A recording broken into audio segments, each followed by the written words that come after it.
guys, welcome back to Very Beautiful. Today's video is going to be a snack and chat. I'm gonna be eating my ice cream and waffles with you. I don't know why I wanted a waffle with ice cream, but I did. And in this video, I'm gonna be answering the question of how I got started modeling. This question came from one of you guys who commented that you wanted to see this. So let me know if you like this by giving it a thumbs up. 2009, 2010, when I really started.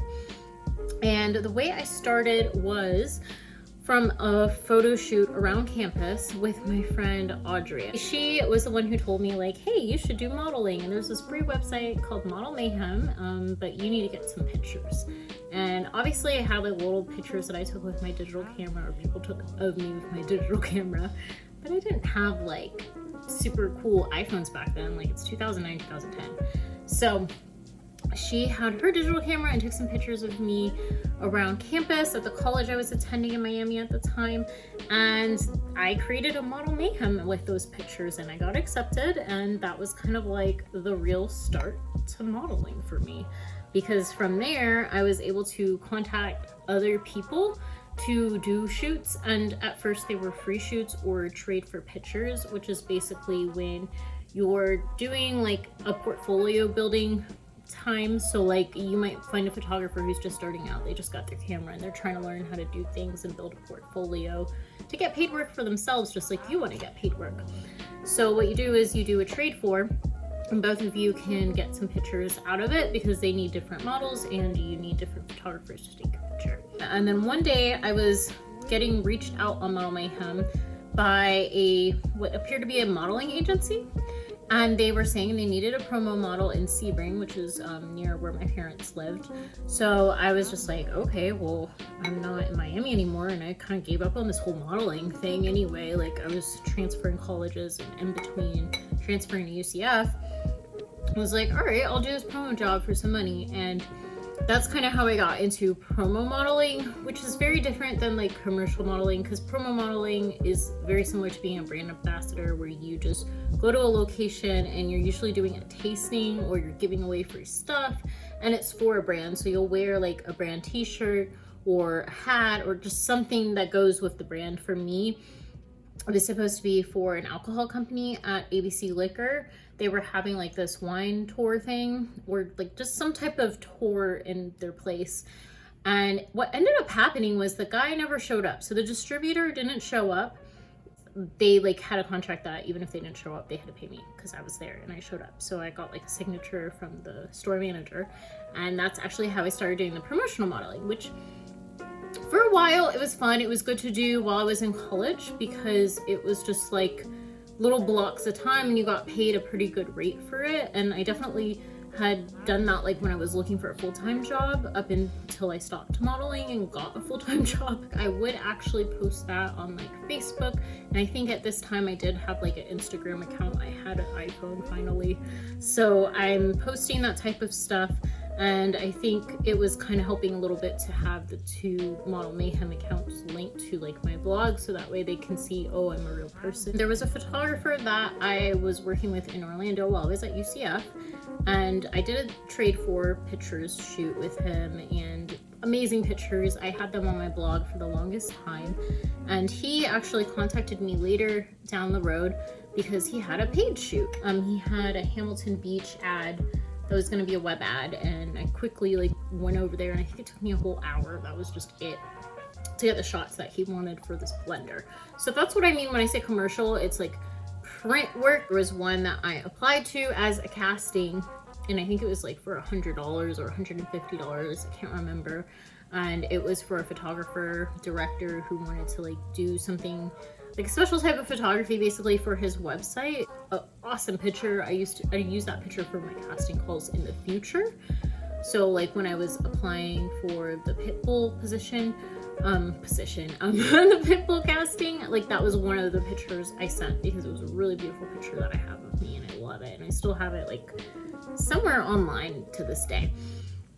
he actually, after that shoot, we talked, and he told me that this one agency in Orlando would be really great for me to work with. They'd get me more modeling work and not so much the promo stuff that I was kind of tired of.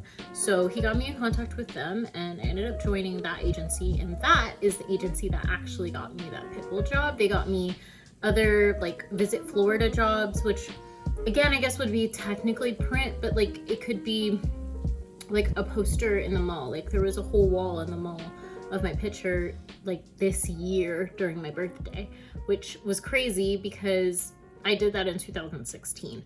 But that's an idea of like what type of work I would get from this agency. And then later down the road, he had a higher paying job for me, which was a Subway online commercial to go on like YouTube ads. And that one paid a lot more, and it was great exposure for me to like have something like to show, be like, hey, here's my video content, because I didn't really have anything where I was like speaking before, or even just moving. All of my stuff before that was just pictures. So that's kind of how I got into there. And I feel like once I got into that one agency in Orlando from him, I started getting more roles and just got more used to going to casting calls, because they were sending me on a bunch, and there was a bunch that I didn't get, but since I was living in Orlando, it wasn't much of a hassle to actually go to them because they weren't far away.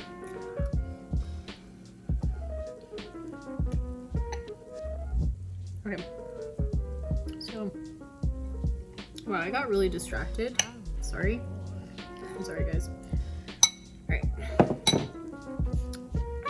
So now after the Orlando agency, I joined another agency that was recommended by one of my friends. And now this is when I was moving to Tampa and was living back with my parents, so I've graduated and everything. And I've already done the Pitbull shoot, and that was to get another agency to try to get work, because every now and then, like, the agencies will send you the same castings because they have the same ones, but then there's some that some agencies will send you to that the other ones are like, oh, I don't really think she's good for that, and then others might be like, well, I think you should send her anyway. So that's why you would have multiple ones. It's non-exclusive is what I'm trying to say. There is like a SAG union, but it's not the same as it is in other states because of the way that Florida is set up as a right to work state. So anyway, I mainly had those two agencies that I used for work. I got work through the one that I got when I was in Tampa. I got work through HSN with them, and that was actually my last official modeling job, and that was in like January 2017. So between all of this, I had work that I got from just applying to stuff on Model Mayhem. There's some that I remember I signed a non-disclosure about, so I couldn't talk about it, so we're not gonna get into that. But there's just a ton of stuff on Model Mayhem that you could sign up to do jobs for. Some of them you might not be willing to do, or you ask for more information and it's something weird. From Model Mayhem, I found other jobs there. So like if you're looking to start out, I would definitely suggest using Model Mayhem, or if there is some other type of modeling site that is new and improved that's better than it right now that you know of, join that. But just something that's free that you can hook up with people in your area and build portfolios for free, and you work together. There's definitely things you want to look out for, even just using Model Mayhem and not paying, that you can probably see in my how to avoid modeling scams video. But like if you're looking for more of like safety things, then I could do a separate video on that, just because I know I had some issues making sure it was safe going to these types of things that weren't like official casting calls when it's something on Model Mayhem. So I can make another video on that if you guys are interested, but you gotta let me know in the comments, because I don't want to like keep going on and on about modeling, especially since I don't do it, and you probably can tell by what I'm eating why I don't model anymore. But yeah, I definitely recommend any type of site that you can post your portfolio. If you have a blog, that's another place you could post your portfolio, so that when they're looking you up to see like, hey, is this a real person? And you don't have to pay to have like a WordPress blog. You could do WordPress.com. It doesn't matter, just somewhere to put like your stuff, and it's just your space, not necessarily your Instagram. I personally only got maybe one usable work from Instagram, and it wasn't work, it was a TF. So there was one photographer that did really good work on Instagram, and it was going down back and forth to Miami, and he contacted me about doing a trade for pictures thing, and I did do it with him and it came out great. They were like really nice bikini pictures of me that I was able to use as well when submitting for that Pitbull job, which is why I think a lot of people would ask about modeling stuff is after I did that job. But that was probably the only thing that I did from Instagram that was worth it in my opinion. There were other trade fairs that I was about to do, and then the people like last minute canceled on me and they came back and were like, oh wait, you know what, this other person canceled, can you do it again? And I'm like, okay, can you let me know, because this is literally tomorrow. And then they canceled on me again, and I was just like, dude, I'm just gonna block this person because this is so unprofessional. So I feel like most of the people I met on Instagram, with the exception of that one photographer, were very unprofessional. So I don't really recommend it, but I could just be old and just not used to like the whole talk and like back and forth and nonsense. So I have a soggy waffle now, so I'm gonna finish this off camera. And I hope this video was informative, but also at least like answered your question, was interesting. Let me know if you enjoyed it again in the comments below. I'm gonna try to make sure I insert like all of the links to anything that I mentioned. And yeah, let me know what you want to hear next time. See you guys later. Have a good night, guys. Bye.